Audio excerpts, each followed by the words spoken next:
আর S Bengali ক্লাসরুমে সকলকে স্বাগত। আজকের ভিডিওতে আমি পশ্চিমবঙ্গ মধ্যশিক্ষা পর্ষদের অন্তর্গত অষ্টম শ্রেণীর ইতিহাস পাঠ্য বইয়ের চতুর্থ অধ্যায়, যে অধ্যায়টির নাম রয়েছে ঔপনিবেশিক অর্থনীতির চরিত্র, এই অধ্যায় থেকে বেশ কিছু বাছাই করা 1 নম্বরের এবং 2 নম্বরের প্রশ্নের উত্তর নিয়ে আলোচনা করব। আমি চাইবো তোমরা ভিডিওটা স্কিপ না করে একদম প্রথম থেকে শেষ পর্যন্ত দেখো। এই ভিডিওতে আলোচিত প্রশ্নগুলো ভীষণ গুরুত্বপূর্ণ প্রশ্ন। প্রায় প্রত্যেকবার পরীক্ষায় এই প্রশ্নগুলো থেকে প্রশ্ন থাকে, তো অবশ্যই তোমরা মনোযোগ সহকারে এই প্রশ্নের উত্তরগুলো দেখবে এবং এগুলো পরীক্ষার আগে তৈরি করে রাখবে। আশা করি উপকৃত হবে। তো কথা না বাড়িয়ে শুরু করছি আজকের মূল ভিডিও। 1 দাগের প্রশ্ন, কে কবে বাংলায় ইজারাদারি ব্যবস্থা চালু করেন? উত্তর হবে ওয়ারেন হেস্টিংস 1772 খ্রিস্টাব্দে। 2 দাগের প্রশ্ন, কে কবে বাংলায় চিরস্থায়ী বন্দোবস্ত চালু করেন? উত্তর হবে লর্ড কর্নওয়ালিস 1793 খ্রিস্টাব্দে। 3 দাগের প্রশ্ন, রায়ত শব্দের অর্থ কি? উত্তর হবে কৃষক। মনে রাখবে, রায়তওয়ারি বন্দোবস্ত চালু করা হয়েছিল দক্ষিণ ও দক্ষিণ পশ্চিম ভারতে। 4 দাগের প্রশ্ন, মহল কথাটির অর্থ কি? উত্তর হবে কয়েকটি গ্রামের সমষ্টি। 5 দাগের প্রশ্ন, মহলওয়ারি বন্দোবস্ত চালু করা হয়েছিল কোথায়? উত্তর হবে উত্তর ও উত্তর পশ্চিম ভারতে। 6 দাগের প্রশ্ন, দাদন শব্দের অর্থ কি? উত্তর হবে অগ্রিম টাকা বা অগ্রিম অর্থ। 7 দাগের প্রশ্ন, বর্গাদার শব্দের অর্থ কি? উত্তর হবে ভাগচাষী। 8 দাগের প্রশ্ন, কত খ্রিস্টাব্দে আইন করে ব্রিটেনের সুতির কাপড় ব্যবহার বন্ধ করে দেওয়া হয়? উত্তর হবে 1720 খ্রিস্টাব্দে। 9 দাগের প্রশ্ন, কবে ব্রিটিশ ইস্ট ইন্ডিয়া কোম্পানির হাত থেকে ভারতের বাজারের একচেটিয়া অধিকার চলে যায়? উত্তর হবে 1813 খ্রিস্টাব্দে। 10 দাগের প্রশ্ন, কবে ভারতের প্রথম কোথায় সুতির কাপড় তৈরির কারখানা চালু হয়? উত্তর হবে 1853 খ্রিস্টাব্দে বোম্বাইতে। 11 দাগের প্রশ্ন, কবে ভারতের প্রথম কোথায় পাটের কারখানা চালু হয়? উত্তর হবে 1855 খ্রিস্টাব্দে হুগলির রিষড়ায়। 12 দাগের প্রশ্ন, ব্রিটিশ সাম্রাজ্যের রত্ন মনে করা হতো কোন দেশকে? উত্তর হবে ভারতকে। 13 দাগের প্রশ্ন, কবে কার আমলে ভারতের রেলপথ নির্মাণের প্রকল্প শুরু হয়? উত্তর হবে 1853 খ্রিস্টাব্দে লর্ড ডালহৌসির আমলে। 14 দাগের প্রশ্ন, দেশের সম্পদ বাইরে চলে যাওয়াকে কি বলে? উত্তর হবে সম্পদের বহির্গমন। 15 দাগের প্রশ্ন, নীল বিদ্রোহ হয়েছিল কোথায়? উত্তর হবে বাংলায়। 16 দাগের প্রশ্ন, বেমানান শব্দটি খুঁজে বের করো। ক চিরস্থায়ী, রায়তওয়ারি, মহাজনী, মহলওয়ারি। এখানে বেমানান শব্দটি হলো মহাজনী। খ সম্পদের নির্গমন, অবশিল্পায়ন, টেলিগ্রাফ, দেশীয় জনগণের দারিদ্র্য। এখানে বেমানান শব্দটি হবে টেলিগ্রাফ। 17 দাগের প্রশ্ন, দাক্ষিণাত্যের তুলো চাষের সঙ্গে ড্যাশ গৃহযুদ্ধের বিষয় জড়িত ছিল? উত্তর হবে আমেরিকার। 18 দাগের প্রশ্ন, রেলপথ বিস্তারের মাধ্যমে ড্যাশ পণ্যে ভারতের বাজার ছেয়ে গিয়েছিল? উত্তর হবে বিদেশি বা ব্রিটিশ পণ্যে।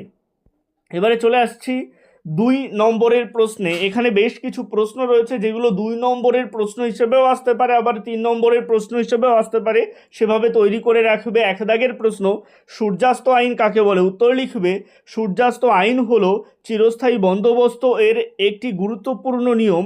এই নিয়মে বলা হয়েছিল যে জমিদারদের নির্দিষ্ট দিনে সূর্যাস্তের আগে সরকারের কাছে খাজনা জমা দিতে হবে। যদি তারা সূর্যাস্তের আগে খাজনা দিতে ব্যর্থ হয় তাহলে তাদের জমিদারি নিলামে বিক্রি করে দেওয়া হতো। প্যারা চেঞ্জ করে একসাথেই লিখবে আপাতভাবে জমির অধিকার জমিদারদের দখলে থাকলেও বাস্তবের সমস্ত জমির চূড়ান্ত মালিকানা কোম্পানির হাতেই ছিল। কোম্পানি জমির মালিকানা নিজের হাতে রাখার জন্যই সূর্যাস্ত আইন চালু করেন। 2 দাগের প্রশ্ন, অবশিল্পায়ন বলতে কি বোঝায়? উত্তরে লিখবে 1813 খ্রিস্টাব্দে ব্রিটিশ ইস্ট ইন্ডিয়া কোম্পানির হাত থেকে ভারতের বাজারের একচেটিয়া অধিকার চলে যায়। সেই সময় থেকেই ধীরে ধীরে ব্রিটিশ পণ্য ভারতে আমদানি করা হতে থাকে। তার ফলে নানা রকম বৈষম্যমূলক প্রতিযোগিতার মুখোমুখি হয়ে ভারতের দেশীয় শিল্পগুলি ক্রমে ধ্বংস হতে থাকে। ভারতীয় শিল্পের অবলুপ্তির এই প্রক্রিয়াকে অবশিল্পায়ন বলা হয়। প্যারা চেঞ্জ করে একসাথেই লিখবে, ব্রিটেনে তৈরি কাপড়ের সঙ্গে পাল্লা দিতে না পেরে ভারতীয় সুতিবস্ত্র শিল্প ক্রমে ধ্বংস হয়ে গিয়েছিল। ওই শিল্পে নিযুক্ত বিভিন্ন ধরনের মানুষ তার ফলে জীবিকাহীন হয়ে পড়ে। 3 দাগের প্রশ্ন, দাক্ষিণাত্য হাঙ্গামা কি? বা এই প্রশ্নটা এভাবেও আসতে পারে, দাক্ষিণাত্য হাঙ্গামা কেন হয়েছিল? যে প্রশ্নটাই আসুক, এখানে যে উত্তরটা দেওয়া রয়েছে সম্পূর্ণ সেই উত্তরটাই লিখবে। উত্তরে লিখবে 1875 খ্রিস্টাব্দের মে থেকে সেপ্টেম্বর মাস পর্যন্ত দাক্ষিণাত্যে মহারাষ্ট্রের পুনা ও আহমদনগর জেলায় যে কৃষক বিদ্রোহ হয়েছিল তাকে সরকারি পরিভাষায় দাক্ষিণাত্য হাঙ্গামা বলা হয়। এরপরে বক্স করে পয়েন্ট করবে কারণ, এই পয়েন্টের আন্ডারে লিখবে দাক্ষিণাত্য হাঙ্গামার কারণগুলি হলো: 1. অত্যধিক ভূমি রাজস্ব। এই পয়েন্টের আন্ডারে লিখবে দাক্ষিণাত্য হাঙ্গামার অন্যতম প্রধান কারণ ছিল রায়তওয়ারি ব্যবস্থায় কৃষকদের ওপর অত্যধিক করের বোঝা। 2. তুলোর মূল্য হ্রাস। এই পয়েন্টের আন্ডারে লিখবে আমেরিকার গৃহযুদ্ধ থেমে যাওয়ার পর দাক্ষিণাত্যে 1870 খ্রিস্টাব্দ নাগাদ তুলোর দাম একদম কমে যায়। 3. মহাজনদের শোষণ। এই পয়েন্টের আন্ডারে লিখবে এই সময় স্থানীয় সাহুকার মহাজনেরা কৃষকদের ওপর নানাভাবে শোষণ চালাতো। 4 দাগের প্রশ্ন, মহাজনী ব্যবস্থা বলতে কি বোঝো? এই প্রশ্নটা 2 নম্বরের বা 3 নম্বরের প্রশ্ন হিসেবেও আসতে পারে। উত্তর লিখবে মহাজন শব্দের অর্থ হলো মহৎ যে জন, কিন্তু বাস্তবে মহাজন বলতে বোঝায় সুদখোর ব্যক্তিকে। এই মহাজন যখন সুদের বিনিময়ে টাকা ধার দেওয়ার ব্যবসা শুরু করে তখন তার ব্যবসাকে বলা হয় মহাজনী কারবার। একে অনেকে তেজারতির ব্যবসা নামে অভিহিত করে থাকে। প্যারা চেঞ্জ করে একসাথেই লিখবে ব্রিটিশ আমলে নগদে ভূমি রাজস্ব আদায় শুরু হলে কৃষকরা মহাজনদের থেকে টাকা ধার নিতে শুরু করে। এর ফলে মহাজন শ্রেণী তথা মহাজনী ব্যবস্থার উদ্ভব ঘটে। 5 দাগের প্রশ্ন, অর্থনীতির আধুনিকীকরণ বলতে কি বোঝো? উত্তরে লিখবে ভারতবর্ষ কৃষি প্রধান দেশ। ভারতের অর্থনীতি ছিল কৃষি নির্ভর। ইংরেজ ঔপনিবেশিক শাসনে সীমিত হলেও খনি শিল্পের বিকাশ ঘটে, বিভিন্ন কলকারখানা গড়ে ওঠে, রেলপথ নির্মিত হয়। বক্স করে পয়েন্ট করবে অর্থনীতির আধুনিকীকরণের আন্ডারে সাব পয়েন্ট লিখবে 1. ভূমি রাজস্বের উপর নির্ভরশীলতার হ্রাস। এই পয়েন্টের আন্ডারে লিখবে ইংরেজ ঔপনিবেশিক শাসনের সূচনায় সরকারের আয়ের প্রধান উৎস ছিল ভূমি রাজস্ব। পরে ইংল্যান্ডের পুঁজিপতিরা ভারতে পুঁজি বিনিয়োগ করেন, ফলে অকৃষি ক্ষেত্রের রাজস্ব আয় বাড়ে। 2. বাগিচা শিল্প। চা, কফি এবং লেবু ও অন্যান্য বাগিচা ফসল চাষ শুরু হয়। 3. বাণিজ্য ফসল। তুলো, পাট, নীল, তামাক, আফিং চাষ শুরু হয়। 4. শিল্প। বস্ত্র, লৌহ ইস্পাত, পাট, নীল ও অন্যান্য শিল্প প্রতিষ্ঠা হয়, খনির বিকাশ ঘটে। এভাবে ভারতীয় অর্থনীতি আধুনিক রূপ পরিগ্রহ করে।